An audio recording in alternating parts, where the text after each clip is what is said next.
A ver, les pedimos un momento de atención a los medios que estén aquí, a los ciudadanos, al pueblo en general. Queremos hacer la siguiente denuncia. En muchos de los medios se ha criminalizado a nuestros compañeros. Nosotros queremos decirles con este cerco ilegal, anticonstitucional, al que se nos está sometiendo, ¿por qué el gobierno del Distrito Federal, que es el que defiende a Enrique Peña Nieto, tiene tanto miedo de nosotros?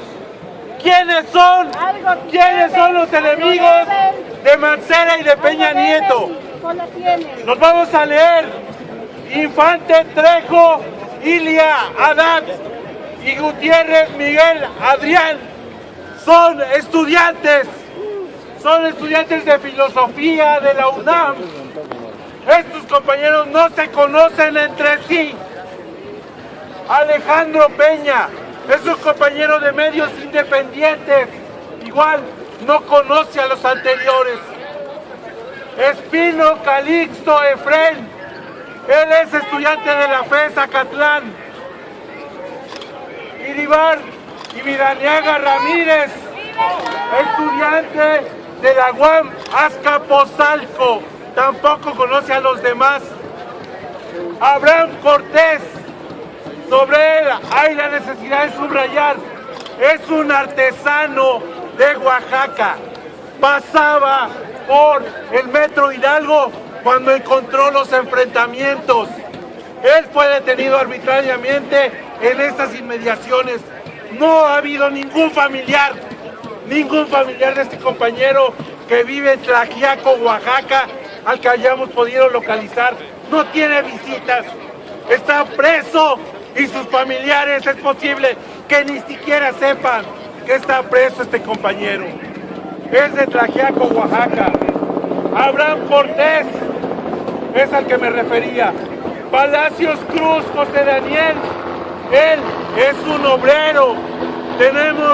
Tenemos la carta que expidió su patrón, donde se demuestra que esta persona es proba, que esta persona es cumplir en su trabajo, que esta persona no es ningún pseudo anarquista como nos han querido criminalizar estos sujetos del gobierno del Distrito Federal.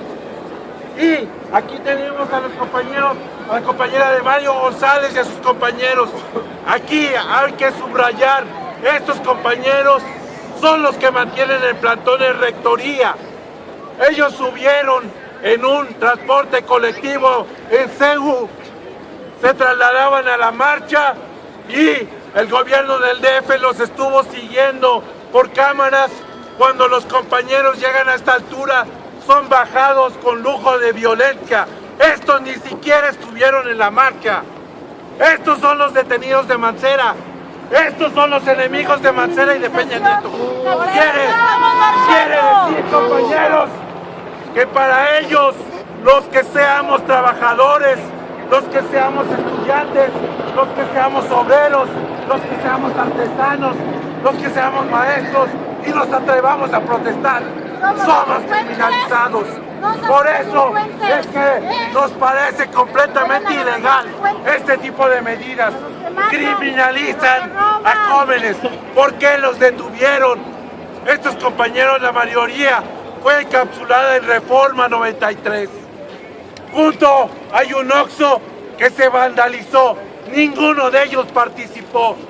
Los jueces, a la hora de presentar los cargos, no pudieron mostrar un solo video. una sola fotografía de estos compañeros. Es completamente injusta e ilegal su detención. ¿Por qué esta gente no detuvo a los verdaderos provocadores? Porque hay fotos de transportes del Estado de México bajando a gente provocadora. Hay fotos de mandos policíacos encubiertos vestidos de civil. Hay un Facebook en el Estado de México de un agente de guardias de operaciones especiales riéndose de nosotros, diciendo estos estúpidos no saben qué operativo estuvo en curso, y retrata y describe a quienes participaron en este operativo. Gente entrenada por el gobierno para reventar una marcha, para criminalizar. ¿Y a quién están criminalizando?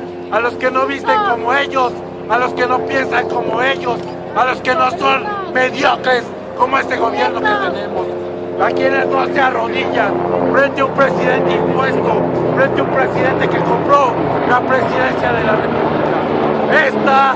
Esta es la verdad de los detenidos, y por ello no nos intimidan. Es cierto, somos poquitos aquí, pero este país está sublevándose. En este país ya se están moviendo padres de familia, maestros, trabajadores, obreros. Simplemente en Veracruz y en Chiapas se han tomado presidencias municipales, se cercan tiendas de petróleo, tiendas de Pemex, y la policía allí es incapaz de romper estos cercos. Hacia allá vamos, la inconformidad está creciendo. Nosotros somos parte de esa semilla, no nos intimidan siendo poquitos. Sabemos que de nuestro lado está la razón, está la justicia. Aquí está lo que pensamos, lo que queremos, un país diferente, un país más justo. Preguntamos, aquí están los mandos, ¿qué se les enseña en una academia de policía? ¿Que acaso no deben de respetar la Constitución, que está por encima de cualquier otro reglamento, que nos costó más de 200 años de sangre, de lucha de muchos mexicanos para que gocemos de derechos que no pueden ser acotados de esta manera? ¿Qué se enseña ahí? A los compañeros se les impidió instalar una huelga de hambre frente al Tribunal Superior de Justicia, una huelga de hambre. Les dijeron que no interrumpieran la entrada, se pasaron a los jardines. ¿Y saben qué hicieron los policías? Seguramente eso les enseñan en la academia de policía. Se robaron el toldo, se robaron la casa de campaña, nos encapsularon, nos echaron de ahí. Esto es respetar la Constitución. ¿A qué le está jugando este gobierno? ¿A qué le está jugando cuando crece la inconformidad? No nos vamos, que nadie se calle. Los presos